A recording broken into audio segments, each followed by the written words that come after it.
আসসালামু আলাইকুম, সবাই আশা করে ভালো আছেন। বর্ষাকাল আসলে আমাদের গ্রামের মানুষের একটা সমস্যা হয়ে যায়। আমরা যারা এই যে বাড়ির যে গাড়াগুলো আছে এগুলো ফাঁকা করে কাদা না হওয়ার জন্য বর্ষাকাল আসলে আবার আমাদের এই একটা সমস্যা হয়ে যায় যে শ্যাওলা জমি প্রচুর পরিমাণে ফিসলা হয়ে যায়।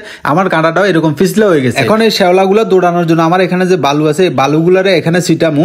আর এই জায়গাটা এত পরিমাণে শ্যাওলা হয়েছে, এখান দিয়ে যে কোনো মানুষ আসতে কিন্তু প্রচন্ড পরিমাণে ভয় পায়। আর আমার যে গাড়িটা আছে আমি গাড়িটা নিয়ে আসার সময় অনেক পরিমাণে ভয় পাই।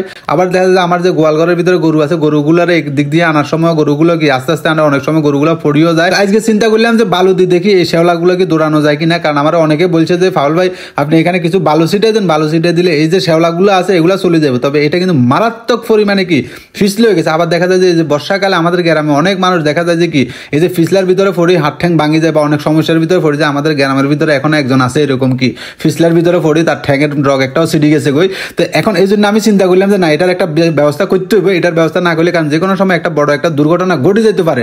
তো আমি বালুগুলোর একবার সবগুলো কি ছিটাই দিয়েছি। ছিটাই দেওয়ার পরে এই যে দেখছেন একটা ফাটার বস্তা লইছি, ফাটার বস্তা লইয়া এটারে কি এদিক সেদিক করে লালাইতে আছে, এমন ভাবে ছিটাই দিয়ে আসি আলু যেন কি এটা রগে রগে রগে রগে ঢুকে যায়। কারণ এক ভাই আমার বুদ্ধি দিয়েছিল, কইছে যে এই যে বালুগুলা যখন দিবেন না এখানে যে শ্যাওলা আছে ফিসলা যে শ্যাওলাগুলো আছে ওইগুলা কিন্তু কি বালুর কারণে ফাঁদি যখন আপনারা ছোট ছোট এদিক সেদিক যাইবেন তখন কিন্তু এই শ্যাওলাগুলা চলে যাইব আর শ্যাওলাগুলো হবে না। বর্ষাকালে আপনারা একটু নিরাপদ থাকবেন। তো ভাই যেমন কথা কইছে তেমনি আমি কি চেষ্টা করে দেখতেছি আর কি। তো একবার ডলা দিয়ে আমি টেস্ট করে দেখতেছি যে শ্যাওলা কিছু গেছে কিনা, কিন্তু দেখা যায় যে পরিমাণে হিসলা কেটেছে এখনো শ্যাওলা যায় নাই। সেই জন্য আমি কি দ্বিতীয়বার আবার রিফ্লে মারতে আসি। তবে ভাই আমার বলছে যে কি বস্তা দিয়ে একটু ঘষি মারি ফেলাতে হবে। ঘষতে ভাই অনেক পরিশ্রমের দরকার, এই জন্য কি আমি আর ঘষতেছি না, আমি শুধু কি এভাবে ডলে দিতে আসি।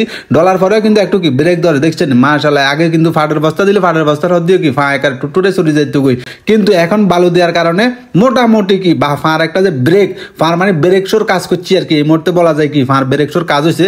তবে বর্ষাকালে আপনারা যারা আছেন একটু কি শ্যাওলা জায়গা দিয়ে হাঁটা চলাফেরা করার সময় একটু সতর্কভাবে থাকবেন, কারণ অল্প একটু কি ঘটনায় দেখবেন যে সারা জীবনের একটা কান্না হয়ে যেতে পারে। তো এই জন্য বলি আর কি যে শ্যাওলা দিয়ে একটু কি হাঁটা চলাফেরা আসতে করবেন। আর আমি এখানে দেখতেছেন যে একটু কি বান দিয়ে লাইতে আছি আর যখন বর্ষাকাল তো এখন বৃষ্টি হলে যেন বালুগুলা ধরাই এদিকে না চলে যায় গই। বালুগুলো যখন এখানে থাকে আমি আবার নতুন করে কি বালুগুলারে দিই এখানে ছিটে দিতে পারি, এই জন্য কিছু এগুলা দিয়ে বান দিয়ে দিয়েছি। দেখছেন না একবার পুরাটা আলো দিয়ে সুন্দর করে আছি, দৌড়াই করা যায়। আর এই কাজগুলো করতে করতে একবার বিশ্বাস যদি করে আমার রুহ একটা শুকাই গেছে। এই যে শ্বাসে দেখছেন অনেকগুলো নারিকেল গাছ আছে, একটা নারিকেল গতকালকে পাইছিলাম আর কি নারিকেল এগুলা।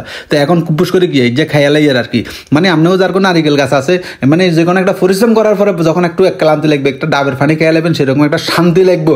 তো আমি পরিশ্রম করার পরে দেখছেন কত সুন্দর একটা ডাবের পানি খাইছি, একটা কলজা সকারে জুয়ে গেছে কই। যাই হোক গাছের ভিতরে ডাবত এখন বেশি নেই, কারণ হলো আমগো এদিকে যে পরিমাণে চলা আছে চলার কারণে বেশি পরিমাণে ডাব রাখা যায় না। তারপর যা মোটামুটি দুগাই যে দিলে কোনো রকম কি লাড়ি ডাড়ি কোনো রকম খাইয়ালায় আর কি, কিছু করার নাই। তো এখন দেখা যায় যে কি মোটামুটি গাঁড়াটা ঠিক আছে। এখন দেখছেন কত সুন্দর মতো আমি হাঁটি চলিয়ে যেতেছি। তো সবাই ভালো থাকবেন, আল্লাহ হাফেজ।